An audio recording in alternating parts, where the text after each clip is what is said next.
Hey everyone, it's your boy, and yes, I know it's kind of a drama video, but not really, I swear, because this is not a video about the actual drama that I will be using as examples in this video, but about the tactics used in said feuds. So back in the day in YouTube drama, it was more common that you would see someone expose another YouTuber. This usually meant digging up unscrupulous things that they had done in their past, leaking compromising DMs and producing evidence of bad behaviour. The attack was always done on the individual, and the other person could always respond in kind, whether that be defending themselves or just attacking the other person as well. The general trend was to attack the person, not necessarily anything else. You would of course in a lot of cases see the channel of said YouTuber being attacked, and this was on a broad spectrum. In the very old days, downvoting was used back in the day when the algorithm would push a video down if it had too many dislikes. Mean comments were and continue to be, alongside downvotes,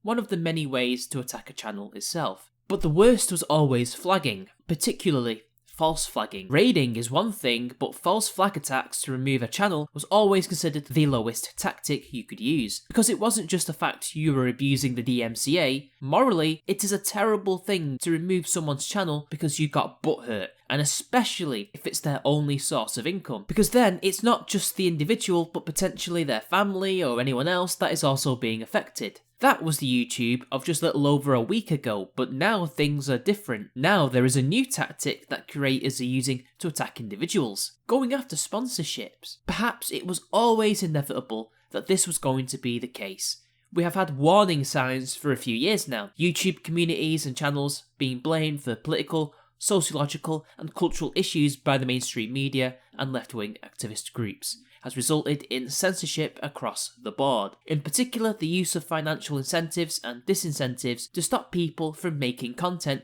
YouTube doesn't want them to make, demonetization being the primary method. The biggest exponents of this were Mark DiStefano and Carlos Maza, who would target YouTube channels they didn't like and get YouTube to demonetize them. Because you can't monetize hate after all, but they didn't go after sponsorships, but they did go after Google AdSense. This has probably nonetheless influenced others who perhaps don't have their clout to try a different method. Enter Pokimane and H3H3 Productions. Both of these channels have been under fire for their tactics in dealing with YouTube channels they don't like. It's a Gundam and Keemstar of Drama Alert. Now, in the case of Pokimane, she not only did the tried and tested tactic of organising a fan base of rabid simps to downvote and send comments to Gundam. And I'm gonna be honest, I think the only way people like this stop is if people like me and my community give them feedback that this is not an okay thing to do. Not attack them, but I hit a little dislike and I say, this not cool. And you guys, that's just how I am with content.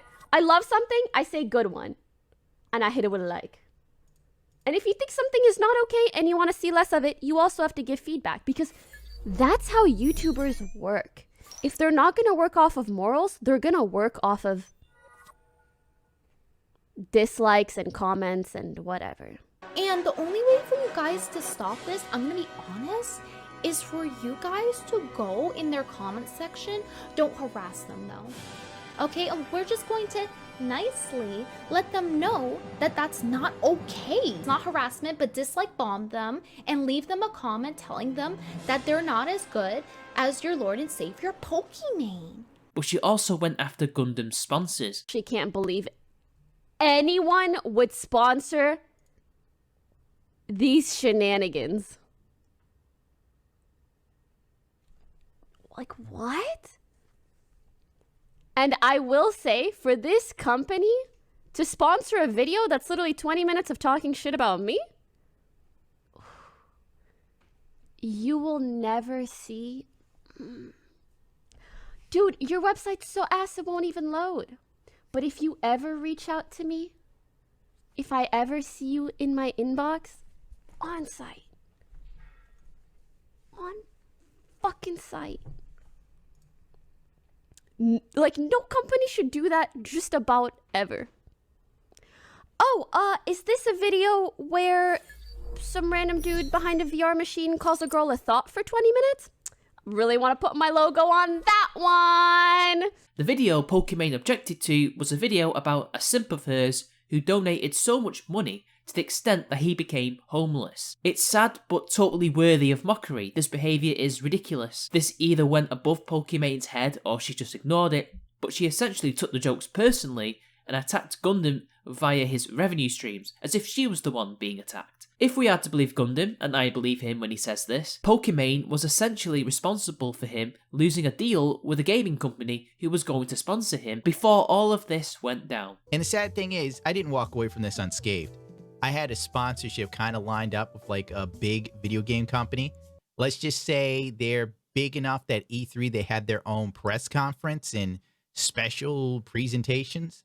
Yeah, that kind of went. So I hope you're happy, folks. This is a low blow. It's directly attacking a person's income, and what It's a Gundam did is no crime. Mocking someone is not against the law. It's not immoral in most cases. He wasn't mocking a disabled person, for example, but even if he did, does it warrant losing his income?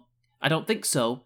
On TV, this has happened multiple times on comedy shows, and none of the comedians will lose sponsors. One can argue Pokimane enabling this sick parasitical behaviour is worse than Gundam's mockery of this simp. She has no problem, it seems, with people donating to her to the point of losing all their property. She doesn't care that they are literally putting themselves into poverty, ruining their marriages, their personal lives, to give her money. If she truly cared about the simp, she'd be helping pay his rent in return for all the donations he gave her. She would be trying to prevent people from going too far with their donations. Now, of course, it perhaps is a little bit unfair to expect her to solve this issue.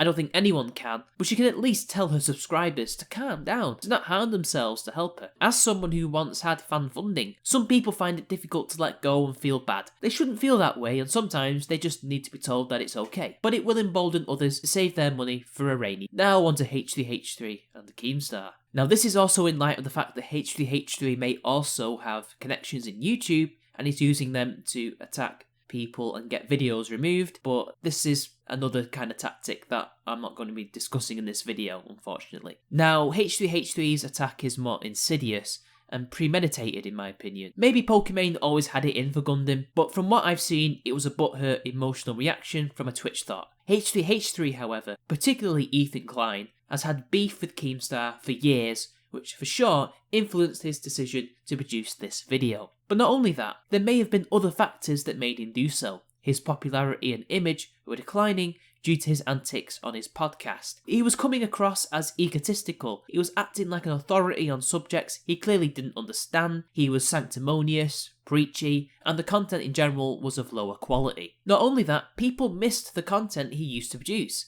and although the podcast was still profitable, his reputation had suffered. Maybe this did hit his bottom line.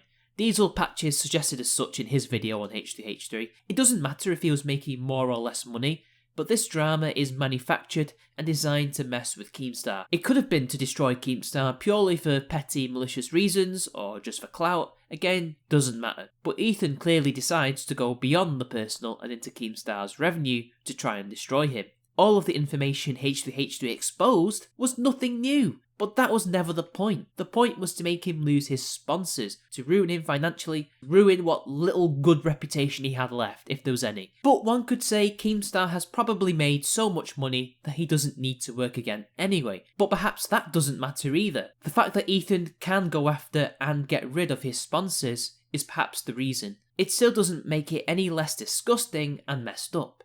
G Fuel ended up cutting their sponsorship with Keemstar, but it ended up backfiring for Ethan as the YouTube community, recognising the precedent, criticised him. Keemstar on Twitter, to his credit, tried to tell people not to do the same thing that Ethan was doing, but certain Keemstar fans ended up removing a sponsorship from Klein, which Keemstar reprimanded them for. Now, if Ethan Klein had just made this a petty drama video with nothing new and substantial, he might have succeeded. If he had just left it like that, he'd have won the battle. For you see, the mob is a fickle beast and has a bad memory. They are always willing to jump on a bandwagon on someone they hate. So it didn't take much for Klein to rouse them up against Keemstar, despite the age-old information that we already know about in the video. However, he went after the sponsors, and not only that, subsequent behaviour on Twitter put a bad taste in the mouth for other people. The problem for Klein is, everyone, even the mob, recognised the precedent that he was setting when he went after the income of Keemstar, because now it is making it okay for YouTubers, anybody really, to attack a person's livelihood to destroy them. This was something that hack political activists with no moral compass would do, like Carlos Maza, but now it's one of our own, Klein, doing it. It's not so bad that Pokimane, a Twitch thought, is doing it because it doesn't create a precedent on YouTube because she's not one of us. Even if she does have links to the big players like Markiplier, for example, but H3H3 are part of the culture, the furniture, if you will, of YouTube. It's completely different. To see someone with such influence like him doing this means that other YouTubers will be affected further down the line, because I can tell you, there are people right now taking notes about what Ethan has just done to Keemstar. And when the next exposed controversy raises its ugly head, you can guarantee someone is going to lose money. Sponsors are going to pull out, and these people might even take down the channel so ad revenue can be made. Ethan has set a precedent. It has already bitten him, and it's going to hurt other people. Now it's okay to attack a person's income, not just their character. It's okay to bring in other people who are not involved, say a person's family, because they will of course be victims of the financial repercussions. I doubt Klein cares if it happens to anybody other than himself and Ela. I doubt it. But this is now a legitimate bad tactic, if you will, especially if it happens to somebody who has a totally negative image. Because Keemstar isn't universally maligned, but if it does happen to somebody who is totally in the wrong, who is going to stand up for their right to have an income? YouTube drama has always been spicy. It's always had its dark side, and it's had its fair share of doxings, character assassination, false flagging, but usually bigger YouTubers like H3H3 especially, rarely, if ever, engaged in that kind of behaviour. Not that there hasn't been big YouTubers who have done so, but attacking another YouTuber's income and trying to get rid of their sponsors, well, that's new. I know it sounds like it isn't new, but usually the loss of income was almost like an afterthought if someone got false flagged. The idea was more to stop them speaking out and speaking their minds on someone than actually getting rid of their income. Because, you know, it's not a real job. A lot of YouTubers have fan funding or other jobs outside of the site anyway. But now it can be a primary tactic to go after someone. It could be the tactic in the future. Usually, this is reserved for corporations where this is a legitimate tactic. Gamergate is a prime example of this. Gawker's sponsors were targeted because of the legitimate ethical violations this company was engaged in. It was a way to change business practices, because at the very least, a corporation can recover sponsors if it proves it has changed to the market. Individuals like Keemstar though, well, as you may have seen, changing one's reputation for the better is extremely difficult, and in many cases, impossible. Once you get a negative reputation, that could be it for you. But anyway, what do you think about this, guys? Am I overreacting? Or is this going to be a permanent feature in YouTube feuds? I would like to think not, but it's already happening. Anyway, don't forget to like, subscribe and share the video. Donate to my Patreon and Subscribestar if you would like to, and until next time, I'll see you later.